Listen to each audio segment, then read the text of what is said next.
గోంగూర పచ్చిమిరపకాయలు పచ్చడి చేస్తున్నాను. బోన్స్ సూప్లోకి లాస్ట్గా కరివేపాకు కొత్తిమీర. గోంగూర చట్నీ రుబ్బుతున్నాను చూడండి. ఉల్లిపాయ వేస్తే ఒక చట్నీ బాగుంటుంది. పచ్చ చేస్తాను, గిన్నెలో తీసుకుంటున్నాను.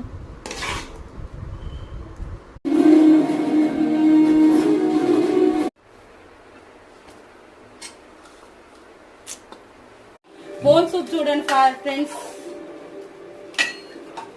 పచ్చగా చేశాను ఫ్రెండ్స్ చూడండి, రోడ్డు పచ్చడిలాగా. హాయ్ ఫ్రెండ్స్ చూడండి మష్రూమ్ బిర్యానీ. ఇదిగో మష్రూమ్, ఇగో బోన్స్ చూడండి. షేర్ కామెంట్ చేయండి ఫ్రెండ్స్. ఏదో వచ్చి రాని వీడియో తీస్తున్నాను అనుకో.